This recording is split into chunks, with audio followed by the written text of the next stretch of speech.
إن الحمد لله نحمده ونستعينه ونستغفره ونعوذ بالله من شرور أنفسنا ومن سيئات أعمالنا من يهده الله فقد اهتدى ومن يضلل فلن تجد له وليا مرشدا أشهد أن لا إله إلا الله وحده ربي لا شريك له لا شيء مثله ولا شيء يعجزه لا تدركه الأفهام ولا تبلغه الأوهام ولا يشبهه الأنام حي لا يموت قيوم لا ينام بديع السماوات والأرض ليس كمثله شيء وهو السميع البصير وأشهد أن محمدا عبد الله ورسوله وصفيه من خلقه وخليله الذي بلغ الرسالة وأدى الأمانة ونصح الأمة وجاهد في سبيل الله حق جهاده تركنا على محجة بيضاء ليلها كنهارها لا يزيغ عنها إلا هالك فصلوات ربي وسلامه عليه وعلى آله وصحبه ومن سار على نهجه واستنى بسنته إلى يوم القيامة أما بعد فيقول جل وعلا في كتابه الكريم يا أيها الذين آمنوا اتقوا الله حق تقاته ولا تموتن إلا وأنتم مسلمون يا أيها الذين آمنوا اتقوا الله وقولوا قولا سديدا يصلح لكم أعمالكم ويغفر لكم ذنوبكم ومن يطع الله ورسوله فقد فاز فوزا عظيما إن أصدق الحديث كتاب الله وخير الهدي هدي محمد صلى الله عليه وسلم وشر الأمور محدثاتها وكل محدثة بدعة وكل بدعة ضلالة وكل ضلالة في النار. Ma'asyiral muslimin, jamaah salat Jumat yang dimuliakan Allah. Yang pertama, tentu kita patut memuji Allah Subhanahu wa taala, zat yang maha terpuji, zat yang maha tinggi, maha pengasih dan juga maha penyayang. Dia juga yang telah mencurahkan berbagai macam nikmat-nikmatnya kepada kita semuanya. Dan alhamdulillah, segala puji bagi Allah Subhanahu wa taala. Dengan berbagai macam kemudahan yang Allah berikan, kita bisa melaksanakan salat Jumat di kesempatan siang hari ini. Walaupun mungkin dalam suasana yang mendung, di bawah rintikan air hujan, namun ternyata itu semua tidak menghalangi niatan langkah kita dan ayunan tangan kita untuk bisa memenuhi panggilan Allah Subhanahu wa taala. Semoga berbagai macam rintangan-rintangan yang menghadang untuk kita bisa melaksanakan kewajiban akan semakin memperberat pahala kita di sisi Allah Subhanahu wa taala. Dan semoga saja rintikan-rintikan hujan yang membasahi baju-baju kita, membasahi badan-badan kita akan menjadi saksi kebaikan untuk kita semuanya. Jamaah salat Jumat yang dimuliakan Allah, kita semua amat menyadari bahwa nikmat Allah Subhanahu wa taala kepada kita sangatlah banyak. Nikmat Allah begitu banyaknya. Nikmat Allah begitu luas. Datang silih berganti, datang bertubi-tubi yang seakan tidak pernah mengenal kata henti. Allah Subhanahu wa taala begitu luas nikmat-nikmatnya kepada kita. Dan kalau kita memperhatikan dari sedemikian banyak rentetan dan deretan nikmat-nikmat Allah yang Allah curahkan kepada kita, maka sesungguhnya lah nikmat terbesar, nikmat yang paling agung yang dari itu semua adalah nikmat diberikannya kita hidayah di atas iman, hidayah di atas Islam. Inilah sesungguhnya lah nikmat terbesar yang Allah karuniakan kepada kita semuanya. Nikmat yang harus senantiasa kita ingat, nikmat yang harus senantiasa kita syukuri. Allah Subhanahu wa taala berfirman dalam surat Ali Imran ayat 103. Allah berfirman, "Wadhkuru ni'matallahi alaikum. Ingatlah nikmat yang telah Allah karuniakan kepada kalian berupa Islam yang diturunkan kepada Muhammad sallallahu alaihi wasallam. Id kuntum a'da, yang dahulunya kalian wahai umat manusia sebelum datangnya Islam, kalian ini saling bermusuhan, saling perang antara satu kabilah dengan kabilah yang lainnya, saling perang antara satu suku dengan suku yang lainnya, saling perang antara satu tempat dengan tempat yang lainnya. Kuntum a'da, dahulunya kalian itu saling bermusuhan. Fa'allafa baina qulubikum, lalu kemudian dengan datangnya Islam, Allah satukan hati-hati kalian. Fa'allafa baina qulubikum fa asbahtum bi ni'matihi ikhwana, yang kemudian dengan nikmat tersebut kalian pun saling bersaudara. Wa kuntum ala syafa ufrati minan nar, yang dahulunya sebelum datangnya Islam yang dibawa oleh Muhammad sallallahu alaihi wasallam, kalian ini wahai umat manusia seakan-akan berada pada tepi jurang neraka, yang nyaris saja kalian akan terperosok ke dalamnya dengan disebabkan oleh kebodohan kalian, oleh kejahilan kalian yang menjadikan sesembahan-sesembahan selain Allah Subhanahu wa taala.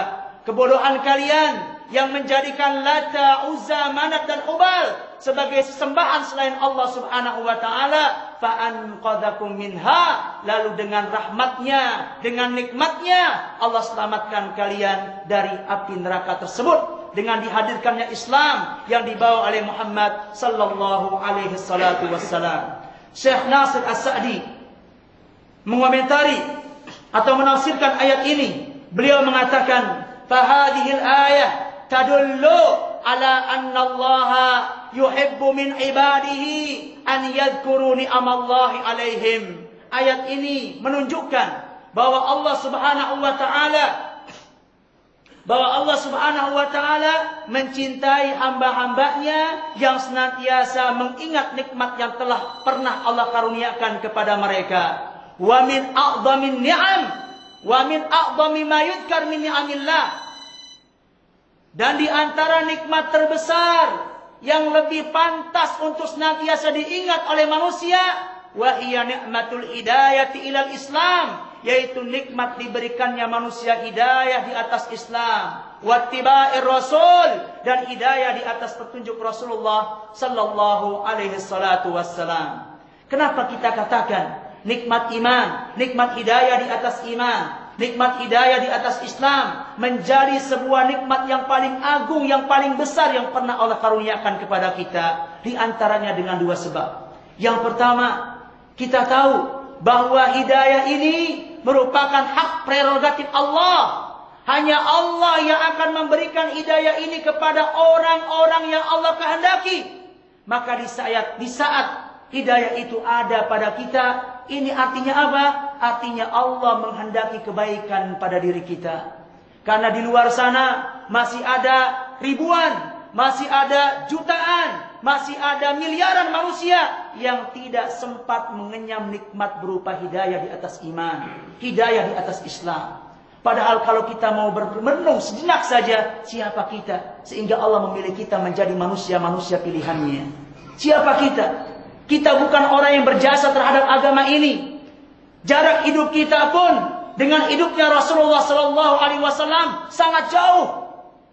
Kita nggak memiliki amalan besar terhadap jasa terhadap agama ini, tapi Allah memilih kita dengan karunia-Nya. Padahal masih banyak orang-orang yang memiliki jasa yang sangat luar biasa terhadap Islam, mereka pun tidak serta-merta mendapatkan hidayah yang sangat mahal ini. Kita lihat misalkan Abu Talib, kurang apa dia? Hidup di zaman Nabi sallallahu alaihi wasallam, melihat langsung indahnya akhlak beliau, mendengar langsung nikmatnya muhadatsah beliau, melihat langsung mukjizat-mukjizat beliau, bahkan membela dakwah beliau. Dan Nabi sallallahu alaihi wasallam pun berkeinginan keras agar Abu Talib ini bisa masuk ke dalam Islam. Nabi sallallahu alaihi wasallam berupaya untuk terus mendakwahkannya. Bahkan ketika saat Abu Talib ini sedang menghadapi sakratul maut, didatangi oleh Nabi sallallahu alaihi wasallam. Di sisinya Nabi mengatakan, membisikkan kepada pamannya Abu Talib, "Ya ammi, qul la ilaha illallah kalimatan uhaju laka biha indallah." Wahai pamanku, ucapkanlah kalimat la ilaha illallah, satu kalimat yang kelak akan aku jadikan hujjah di hadapan Allah bahwa engkau telah menjadi muslim, bahwa engkau telah masuk Islam. Tapi apa daya, karena Allah subhanahu wa ta'ala, hidayah itu ada di tangan Allah. Dan ketika Allah tidak memberikan kehendak kepada Abu Talib ini untuk masuk Islam, maka akhirnya Abu Talib pun mati dalam keadaan kafir. Padahal manusia terbaik yang mendakwahkannya. Ketika Allah tidak menghendaki hidayah ini dikenyang oleh Abu Talib, akhirnya Abu Talib pun mati dalam keadaan kafir wal-iyadzubillah. Pada saat itulah turun ayat yang menyatakan, innaka la tahdi man ahbabta, sesungguhnya engkau wahai Muhammad tidak akan bisa memberikan hidayah hatta kepada orang-orang yang engkau cintai, walakinnallaha yahdi man yasha, akan tetapi hanya Allah yang akan memberikan hidayah kepada orang-orang yang Allah kehendaki, wa huwa a'lamu bil muhtadin, dan Allah lebih mengetahui siapakah orang yang lebih pantas mendapatkan hidayah tersebut. Begitu mahal hidayah ini. Ya. Sehingga kalau kita menengok sejarah betapa para sahabat ridwanullah alaihi salatu wassalam, ya, mereka adalah sosok manusia yang mati-matian dalam mempertahankan hidayah di atas iman, hidayah di atas Islam. Mereka siap menerima berbagai macam siksaan. Mereka rela meninggalkan, mengorbankan harta-harta mereka. Bahkan mereka rela mengalirkan darah mereka. Bahkan tidak sedikit di antara mereka yang meregangkan nyawa-nyawa mereka demi untuk bisa mempertahankan hidayah yang telah Allah berikan kepada kita, kepada mereka. Perhatikan sikap Utsman bin Maz'un. Utsman bin Maz'un radhiyallahu anhu, yang karena gigihnya dia dalam mempertahankan iman, gigihnya dia dalam mempertahankan Islam, ya, sampai dicongkel sebelah matanya oleh orang-orang kafir. Tidak cukup dengan itu, dia pun diteror. Seandainya engkau masih tetap mempertahankan agamanya Muhammad, masih ikut kepada agamanya Muhammad, maka matamu itu akan kembali dicongkel oleh orang-orang kafir. Apakah semua bentuk teror-teror seperti ini membuat ciut hati seorang Utsman bin Maz'un? Sama sekali tidak. Zadahu imana. Justru adanya teror-teror ini membuat imannya ini semakin meluap, membuat imannya ini semakin bertambah, sehingga dengan tegas dia mengatakan, wallahi inna aini sahihata la faqiratun ila ma asaba ukhtaha fillah. Jawaban yang sangat luar biasa. Demi Allah, kata Utsman, mataku yang satu ini, yang masih utuh ini, yang masih sehat ini, yang belum dicongkel ini, dia merasa rindu dan merasa iri dengan apa yang telah diterima oleh mata sebelahnya. Utsman bin Maz'un sangat luar biasa dalam mempertahankan iman. Belum lagi kalau kita berbicara tentang Mus'ab bin Umair radhiyallahu anhu, yang boleh kita katakan Mus'ab bin Umair ini merupakan sosok tipe manusia idaman.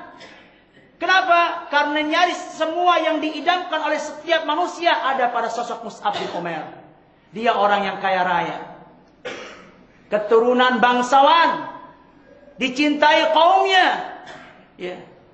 Itu keadaannya. Dicintai orang tuanya, dieluk-elukan oleh kaumnya. Karena dia kaya raya, anak seorang terhormat. Bahkan dia memiliki parfum, ya, khusus yang tidak dimiliki oleh seorang pun di kota Madinah ketika itu. Sehingga ketika mereka ahli Madinah ini duduk-duduk, kongko-kongko, nongkrong-nongkrong, ya, mencium wangi aroma ini, maka mereka akan dapat memastikan bahwa sebentar lagi Mus'ab bin Umair akan datang, dan itu sudah tercium lewat parfumnya, karena parfum ini tidak dimiliki oleh siapapun kecuali oleh Mus'ab bin Umair. Keadaan yang begitu mengenakkan. Itu potret gambaran dia sebelum masuk Islam. Maka ketika hidayah menyapanya, dia mengikuti agama Muhammad sallallahu alaihi wasallam, masuk ke dalam Islam, maka Islam itu membutuhkan pengorbanan, dan pengorbanan sedikit demi sedikit pun dialami oleh Mus'ab bin Umair. Mulailah dia diusir oleh orang tuanya, bahkan diusir dari kampung halamannya, Bahkan kondisinya begitu mengenaskan saat beliau hijrah dari Habasyah. Kondisinya 180 derajat berbeda dari kondisi dia sebelum Islam. Di mana sebelum Islam, kulit beliau yang tadinya halus berubah jadi kasar. Pakaian beliau yang tadinya Masya Allah, kemudian menjadi compang-camping. Bahkan ketika beliau mendapatkan syahid pada perang Uhud, para sahabat ridwanullah alaihi salatu wassalam tidak mendapatkan kafan yang bisa menutupi semua jasad Mus'ab bin Umair.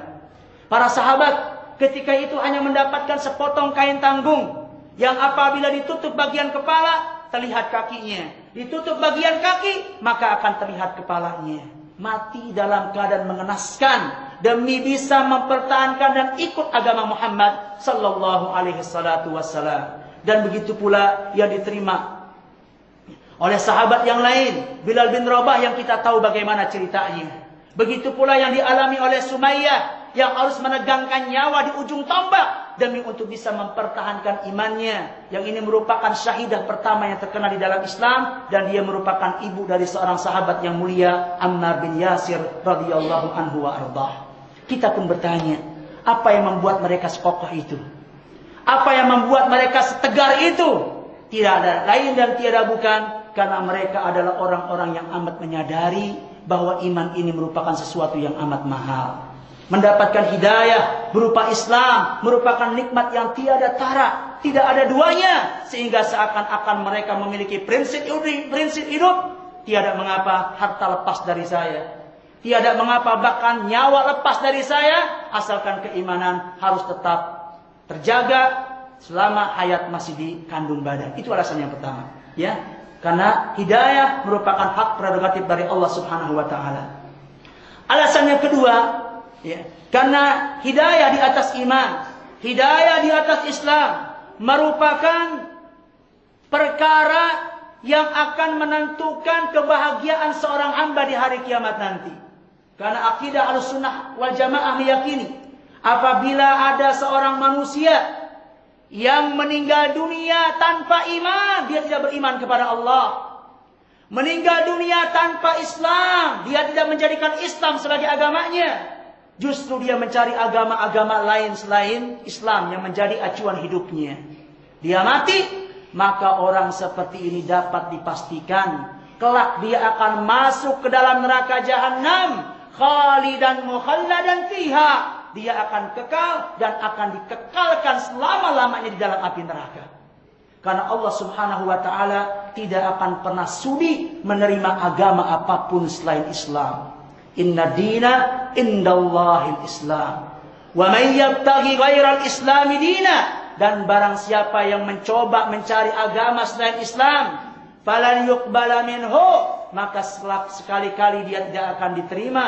Wa huwa fil akhirati minal khasirin, dan kelak si pemeluk agama selain Islam dia akan termasuk menjadi orang-orang yang merugi, karena kelak Allah akan lemparkan mereka ke dalam api neraka jahanam, kekal mereka selama-lamanya. Maka ini menjadi sebuah keniscayaan buat kita kaum muslimin untuk meyakini bahwa Islam satu-satunya agama yang benar. Islam satu-satunya agama hak. Maka setiap dakwah, setiap seruan yang mengajak kepada tauhidul adyan, penyatuan agama, yang menyatakan semua agama benar, semua agama hak, semua agama itu nggak ada yang salah, semuanya pasti, semuanya benar, maka ini merupakan satu seruan yang tidak dibenarkan. Setiap muslim harus memiliki satu konsep hidup, satu keyakinan bahwa satu agama yang benar hanyalah Islam. Agama yang kelak akan mendapatkan pengkabulan dan penerimaan di sisi Allah hanyalah Islam, dan beruntunglah bagi mereka yang menjadikan Islam sebagai agamanya. Aqulu qauli hadza wa astaghfirullah li wa lakum wa lisairil muslimin wastaghfiruh innahu huwal ghafurur rahim.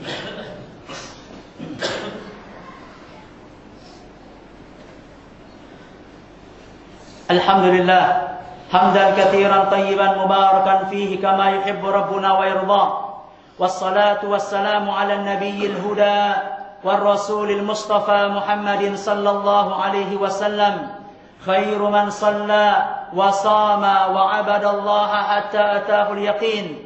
Fassalawatu rabbi wa salamuhu alaihi wa ala alihi wa ashabihi wa man sara ala nahjihim bi ihsanin ila yaumiddin. Amma ba'd. Jamaah salat Jumat yang dimuliakan Allah, di khutbah yang pertama khatib telah mengingatkan kepada saya dan semuanya tentang pentingnya kita untuk senantiasa mengingat dan mensyukuri nikmat yang sangat luar biasa yang telah Allah anugerahkan kepada kita, yaitu nikmat Allah berikan kita hidayah di atas iman, hidayah di atas Islam.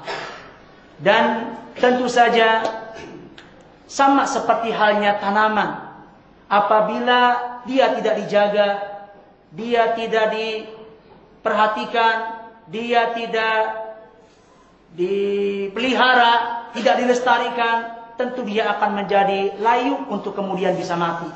Maka demikian pula dengan nilai-nilai keimanan, dengan nilai-nilai keislaman yang ada pada kita. Jika kita tidak menjaganya dengan baik, jika kita tidak memeliharanya dengan baik, jika kita tidak melestarikan nilai-nilai keimanan yang telah Allah anugerahkan kepada kita dengan baik, tidak menutup kemungkinan nilai-nilai ini akan semakin melemah, dan kalau dibiarkan begitu saja, tidak menutup kemungkinan dia akan keluar dari keyakinan kita. Maka sudah menjadi sebuah keniscayaan, menjadi sebuah keharusan bagi mereka-mereka yang telah Allah muliakan dengan iman, yang Allah muliakan dengan Islam, untuk mereka senantiasa menjaganya, senantiasa memeliharanya, agar akan semakin berkembang dan akan semakin kokoh. Di antara cara untuk bisa melestarikan nilai-nilai keimanan dan keislaman, tentu saja dengan ilmu syar'i, dengan terus kita belajar, terutama sekali mempelajari ketinggian agama, ketinggian ajaran dari agama yang mulia ini. Agama kita mengajarkan satu ajaran yang sangat luar biasa, ketinggian dalam masalah akidah, ketinggian dalam masalah akhlak, ketinggian dalam masalah ibadah dan lain sebagainya. Bahwa ketika kita mengetahui bahwa Islam itu merupakan satu agama yang sempurna, dia dibangun di atas fitrah. Ajaran agama kita adalah ajaran yang sesuai dengan fitrah kita sebagai manusia. Ajaran yang ada pada agama kita adalah ajaran yang dibangun di atas kemudahan dan tidak menginginkan sedikit pun kesulitan pada diri kita. Jika kita mengetahui itu semua, maka tentu akan semakin menambah kepercayaan kita bahwa Islam itu satu-satunya agama yang benar, agama yang sempurna, yang kebenaran dan kesempurnaan Islam ini tidak dimiliki oleh agama apapun. Ya, jadi harus dengan ilmu. Yang kedua, jangan lupa berdoa kepada Allah. Karena hati manusia itu berada di antara jemari Allah. Yuqallibuha kaifa yasha. Allah akan membolak-balikan hati manusia sesuai dengan apa yang Allah kehendaki. Ya. Kalau saat ini kita menjadi orang-orang yang multazim, alhamdulillah, perhatian dengan ajaran agama kita. Ya. Tapi siapa yang akan menjamin kalau keistiqomahan ini 5-10 tahun yang akan datang tetap ada pada diri kita? Tidak ada satupun yang bisa memberikan jaminan untuk itu semuanya. Karena sekali lagi hati manusia berada di jemari Allah. Maka hendaknya kita senantiasa sering-sering memanjatkan doa kepada Allah, berdoa dengan satu doa yang kerap kali dipanjatkan oleh Nabi kita yang mulia sallallahu alaihi wasallam. Tahukah Anda, tahukah kita bahwa di antara doa tersering yang senantiasa dipanjatkan oleh Nabi kita yang mulia adalah doa minta ditetapkan hati di atas Islam. Nabi sallallahu alaihi wasallam senantiasa berdoa, Allahumma ya muqallibal qulub, wahai zat yang membolak-balikan hati, tsabbit qulubana ala dinik, tetapkan hati-hati kami di atas agamamu, tsabbit qulubana ala ta'atik, tetapkan hati-hati kami untuk senantiasa taat di atas agamamu ya Allah.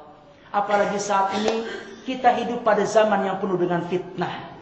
Ya, fitnah keyakinan, ujian-ujian keyakinan, pemikiran yang kalau itu ditelan mentah-mentah oleh setiap kita, diamalkan kemudian menjadi sebuah pegangan, tidak menutup kemungkinan lambat laun ternyata itu yang menyeret kita dari areal keislaman. Banyak sekali fikrah-fikrah, pemikiran-pemikiran, keyakinan-keyakinan yang tidak benar yang tersebar di tengah-tengah masyarakat, dan kita akan bisa menjernih itu semua dengan ilmu. Ya. Dan sudah menjadi sunnatullah bahwa zaman ini semakin ke depan, maka ujian keimanan ini akan semakin berat. Ujian keimanan ini akan semakin banyak, persis seperti apa yang disabdakan oleh Nabi sallallahu alaihi wasallam, sayati 'alan nasi zaman, kelak akan datang satu masa, kelak akan datang satu zaman, as-sabiru fihi qalqabid 'alal jamrah.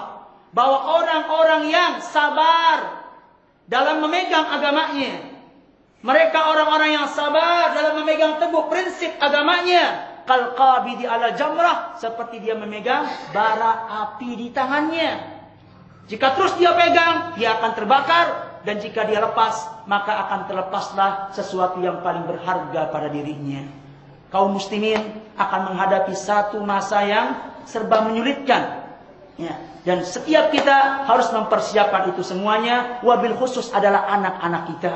Ya, selain kita memperhatikan keimanan dan keislaman yang ada pada kita, maka berikan pula perhatian kepada anak-anak kita.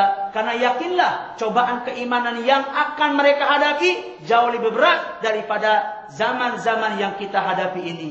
Sehingga kita berharap semoga Allah Subhanahu wa taala senantiasa mengokohkan keimanan kita, mengokohkan keislaman kita, sehingga kita bisa mati, anak-anak kita bisa mati dalam keadaan Islam. Persis seperti wasiat yang kerap kali dibacakan oleh khatib di awal khutbahnya, menukil dari firman Allah Subhanahu wa taala, "Wala tamutunna illa wa antum muslimun." Jangan kalian mati kecuali dalam keadaan Islam. Jika ada orang yang mati dalam keadaan Islam, maka dia bisa mati dalam keadaan tenang. Ya, karena inilah yang akan bisa menentukan nasib dia di akhirat nanti. Insya Allah dengan imannya, dengan Islamnya, sekalipun dia harus masuk ke dalam neraka, maka sifatnya masuk dalam neraka bagi orang yang Islam, bagi orang yang mukmin, sifatnya hanya sementara saja. Dengan nilai-nilai keimanan, dengan nilai-nilai keislaman yang ada padanya, cepat atau lambat Allah Subhanahu wa taala akan memindahkan dia dari neraka untuk kemudian memasukkannya ke dalam surga. Allahumma salli ala Muhammad wa ala ali Muhammad kama sallaita ala Ibrahim wa ala ali Ibrahim innaka Hamidum Majid. Wa barik ala Muhammadin wa ala ali Muhammad kama barakta ala Ibrahim wa ala ali Ibrahim innaka Hamidum Majid. اللهم اغفر للمسلمين والمسلمات والمؤمنين والمؤمنات الأحياء منهم والأموات إنك سميع قريب مجيب دعوات. اللهم إنا نسألك موجبات رحمتك وعزائم مغفرتك والغنيمة من كل بر والسلامة من كل شر والفوز بالجنة والنجاة من النار. اللهم إنا نسألك الفردوس أعلى من الجنة وما قرب إليها من قول أو عمل ونعوذ بك من عذاب القبر ومن عذاب جهنم وما قرب إليهما من قول أو عمل. ربنا لا تزغ قلوبنا بعد إذ هديتنا وهب لنا من لدنك رحمة إنك أنت الوهاب. ربنا هب لنا من أزواجنا وذرياتنا قرة أعين واجعلنا للمتقين إماما. ربنا آتنا في الدنيا حسنة وفي الآخرة حسنة وقنا عذاب النار وصلى الله على نبينا محمد وعلى آله وصحبه وسلم وآخر دعوانا أن الحمد لله رب العالمين.